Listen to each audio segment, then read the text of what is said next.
Hello my witches, heathens, and ghouls, back to my channel, A Weird Witch. Hi, how are ya? And if you're new here, hi, it's nice to meet you. Welcome to my channel. Today we are going to be getting into Summer Solstice. What you can do, what is it, actually, and what actually is the difference between Midsummer and the Summer Solstice, because there actually is a difference. And I didn't know that until I actually researched for this video, so we're both going to get to learn together. How wonderful. So when exactly is the summer solstice? The summer solstice for the Northern Hemisphere for this year in 2023 is June 21st. The Southern Hemisphere, it will be the winter solstice at this time for them, and it's the same date. And funnily enough, for the Anglo-Saxon calendar, you can actually find this out from Byron Pendison's website of Mine Wyrd. I believe I'm saying that right.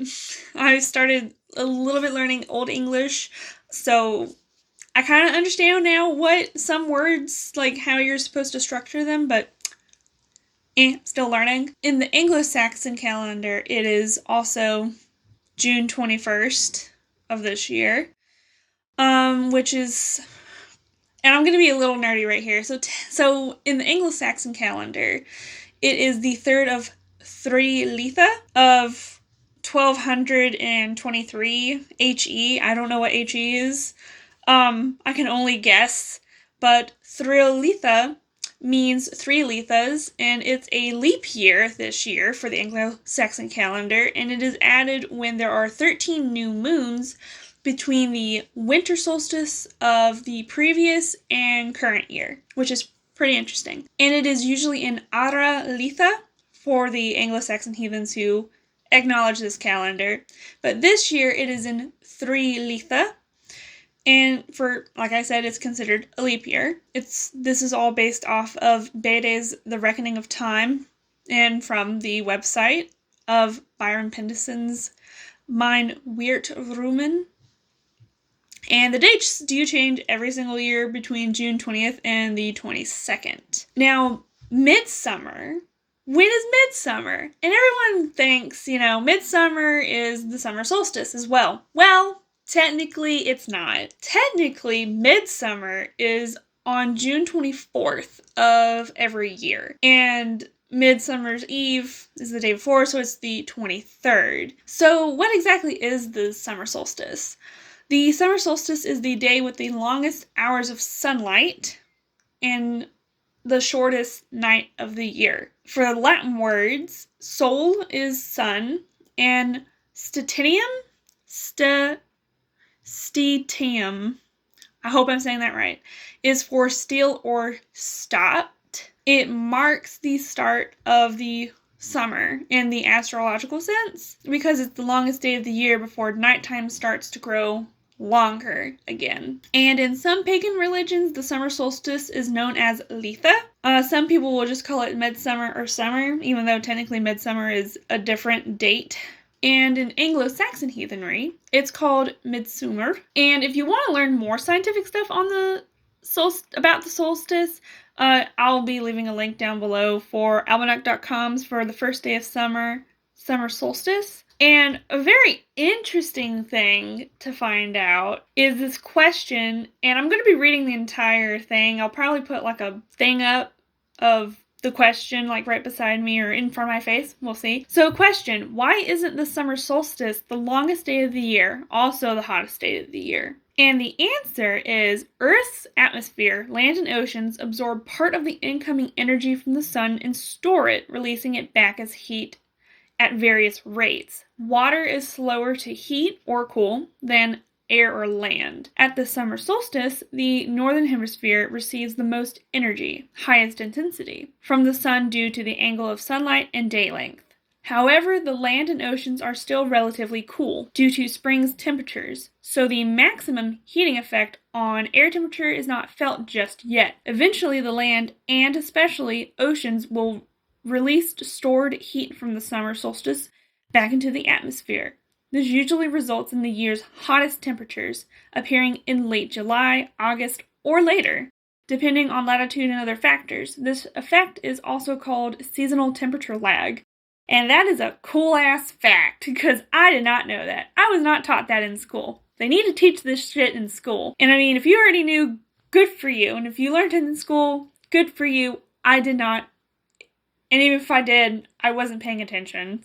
So, I was just one of those kids that was like in La La Land. Midsummer, for many northern people, especially Swedish people, celebrate a solstice holiday known as Midsummer's Day.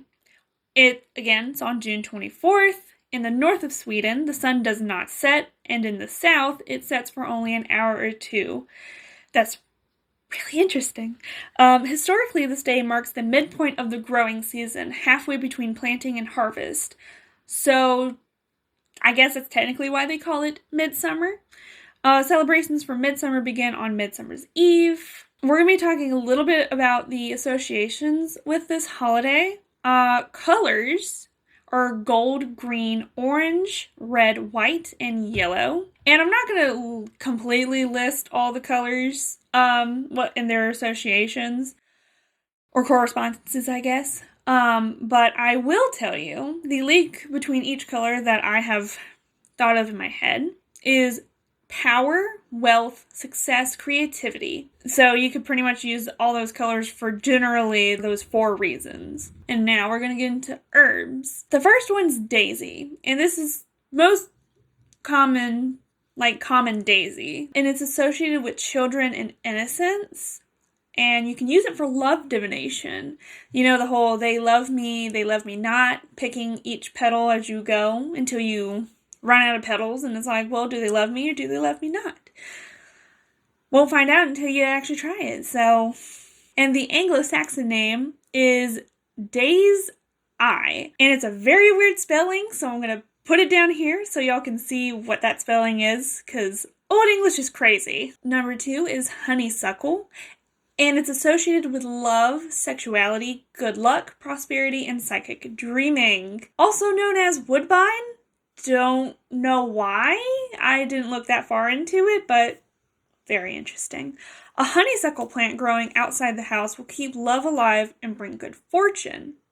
Growing it near the home will bring good luck, or grows over the door and can keep fevers at bay. Most varieties of honeysuckle are mildly toxic, and it's safe to consume the nectar and flowers, but don't eat the berries or leaves. And it could be potentially poisonous to dogs and other pets. Now, I do have a, special kind of connection with honeysuckle because I grew up with honeysuckle around my parents' house. Every single year when I was younger, our neighbor actually had honeysuckle until, I think this year, my parents actually planted a honeysuckle vine in their yard this year. Or maybe last year, I'm not entirely sure. But we would go over to our neighbor's yard and pick the honeysuckles and, drink their nectar. And, it was so sweet. I loved it. It was wonderful memories. So, great associations all around. Did not know about this. So, this makes me kind of happy because I kind of want a honeysuckle plant now because it just reminds me of the good days when I was younger and didn't have to worry about bullshit about being an adult. 3, mugwort. It is mainly associated with women because hopefully all of us know it likes to stir up the uterine lining in women or people who are born with uteruses. It can aid in divination and psychic travel. It's most powerful harvested on the summer solstice, or on a full moon. And it can heal all ills, supposedly, and ward off malicious magic. And for the Old English term, it's, I don't know how to say that. Micey? I don't know. Weird. For midge plant. Don't know what that means either. Besides, I just know it means midge plant. And number 4, oak. It's associated with power and strength and some charms. Placing an acorn in your pocket daily will help you live a long life, apparently. And placed on a windowsill, it helps guards against lightning, which a little tiny story, and it's a Norse story about how I believe Thor was looking for shelter against a thunderstorm, even though, he's the god of thunder, But he was seeking shelter and sought shelter under a oak tree. And that's how the oak tree is associated with power and with Thor. It can help protect your relationship. So you, as a couple, you and your partner, you would be placing 2 acorns into a bowl of water. And if the acorns stayed together, it would be a long relationship. And if they drifted apart, it would be assumed that y'all would not stay together for very long. But again, it's a cute divination technique for a couple curious to know their future together. And an English folk rhyme to predict the future, which I will be telling you right now. I did get this from, I can't remember the book title. I will put it in the bottom, and in the description below, because I can't remember off the top of my head right now. But I did get it from a book. So the folk rhyme goes, if the oak is out before the ash, there will surely be a splash. If the ash is out before the oak, there will surely be a soak. How interesting. It's adorable. I love it. I love little charms like that. Finally, we are on to St. John's wort, which is heavily associated with the summer solstice. It is known as the herb of midsummer, and it's typically when it blooms and is best harvested. Before Christianization, it was dedicated to Baldur, a Norse deity, and its scientific name, I don't know how to say it, like hypericum, I guess, is from the Greek meaning over an apparition. So, the smell of the plant was said to be so offensive to evil spirits that they would just leave. We'd be like, oh, it stinks. I gotta leave. This is too much for me. And before it was named hyper whatever, it was known as fuga daemonum, and that means scare devil, which also pretty much means to scare the little devils and evil apparitions away from your space. And we're going to be getting into some deities that are associated with this holiday. Some of them are very, like, oh yeah, that makes sense. And others are like, why are you adding these to the list? But that's because I'm becoming really interested in Anglo-Saxon heathenry, and I'm just going to be adding some deities that I think, make the list. But the first one is obviously a sun deity. And most of these are going to be definitely Anglo-Saxon deities that I'm going to be inserting into here, just letting y'all know. So it is Sun, or Sol, the sun or solar deity, and she is actually a woman. So, how interesting, a sun deity that is associated as a feminine figure. And they're, in Anglo-Saxon heathenry, I guess, and whatever other types of paganism, she is considered a timekeeper, a healer, and a life giver. The second one would be Frigg and Free. Definitely of love, home, motherhood, marriage, magic, and prophecy. What other cool deity would you want to celebrate during this midsummer time and this solstice time? Third one would be Thor, or Thunor. He is a protector of mankind and the gods. Definitely a deity worth worshipping during the summer solstice for protection. There is Ing and Freyr, of male fertility and growing of crops. Also, kind of like midsummer-ish, of like helping the crops grow and fertility and all that stuff. There is also Mother Earth, and Urth, literally Mother Earth, would be a great deity as well to celebrate this solstice of her helping growing plants and providing life to everything that we hold sacred and our food, you know? And if you're a meat eater, she feeds the animals that we take in, so that is also kind of viewed as like a sacred thing. And these last two are more fringe. I found them on this Fern Sidu website, the gods of Fern Sidu. I hope I'm also saying that right. It's still kind of iffy with me. But the first one I'm going to be talking a little bit about is Baal. I'm assuming their name is Baal. He is apparently the god of barley, also now known as John Barleycorn, which is pretty interesting. I still need to research into that. But that's a pretty interesting comparison, you know, because a lot of deities were either demonized, quite literally, or they were like transformed into saints, kind of like Bridget was in like Irish like Catholicism, transferred from a goddess to a saint, or more like mythological characters for like, you know, like seasonal stories or stuff like that. And then this last one is Sedore. I'm gonna guess Sedore, not sure. And their name literally means sower. So the sower of seeds, of plants. Probably a good deity to like at least acknowledge a little bit of like, hey, I like what you're doing. You provide food for me. Thank you. And they're considered to be an agricultural god. I've seen where they're kind of linked to, I believe, Saturn in, if I get this wrong, in like the Roman, Roman paganism / Kronos in Greek.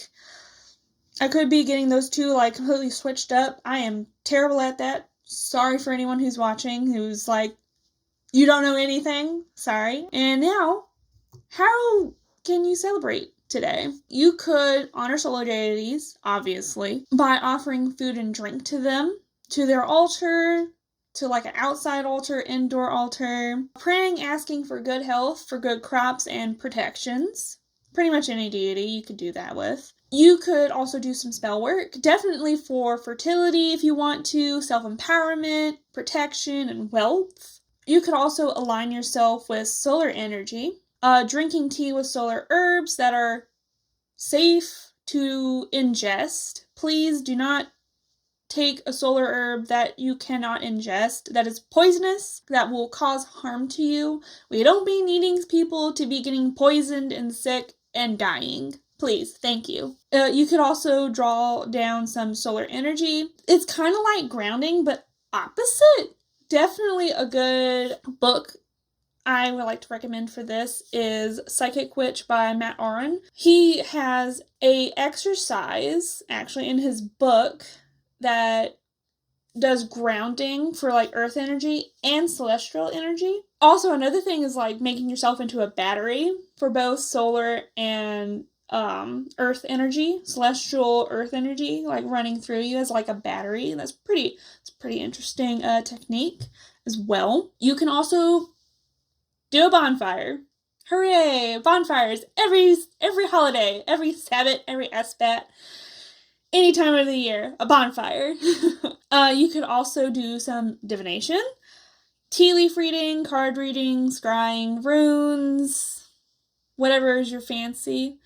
You could do divination for like, oh, what's the year coming up? How's that going to look for me? You could do divination for other people. You could do love divination, seeing how your protections are. You can also gather some herbs during this time. You can gather herbs for protection. You can kind of like bundle them up and hang them at doors / entry / exit areas for protection, or over like windows, other types of places, or just have it as like a bouquet like next to a door or something. That would be pretty cool. You can gather herbs for bundles to burn. People like to call them smudging sticks. I just call them bundles for cleansing or protection work. You know, just light it and be like, I want to cleanse this space, or I want to add protection to this space energetically. You can also gather herbs for teas. Again, safely, like stuff that can be safely ingested. Don't get herbs that are not safe to ingest.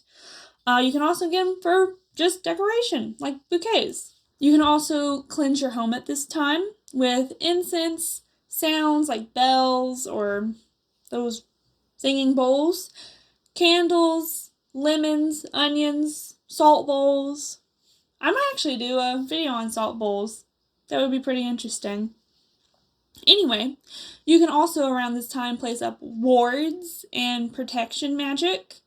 So either refreshing or making new ones. You can also make summer foods, and I was going to add some, but I am running out of time because for some reason, my phone wants to be a dick and not give me enough time to talk about that kind of stuff. Don't know why. But you can enjoy them either alone with a partner or like a huge gathering or a small gathering. Just, enjoy the summertime, And last but not least, you can, if you're able, go outside. Go to the beach, the park, outside, like out in your yard, backyard, front yard, on your porch, and open the windows. Let that nice breeze come in, that summer breeze. It's so nice. Unless you have a really bad pollen allergy, opening your windows like maybe once a week to like restart your like the freshness in your house definitely would be a good idea. I need to do that more often. And that's all I have for y'all today. I hope y'all enjoyed this video. Let me know in the comments what y'all plans are for the summer solstice this year. Me, I am sadly working on that day. And I work night shift, so it's not like I can get up early and do something unless I make a meal or like a light salad, maybe. I don't know. We'll have to see. But I don't really have any plans this year. Most of the holidays I tend to work on because my work schedule is kind of funky where most of the time I either am working on that day or somehow I'm making plans on that day for like family and stuff. But yeah. Anyway, like the video if you enjoyed it. Subscribe if you would like to. I'm not going to force you to. I really don't care if you want to or not. Do what you want. And yeah. I hope you'll have a wonderful solstice coming up and whenever you are watching this video. Hope y'all have a wonderful day, and I will see y'all in the next video. Bye, everyone. Bye.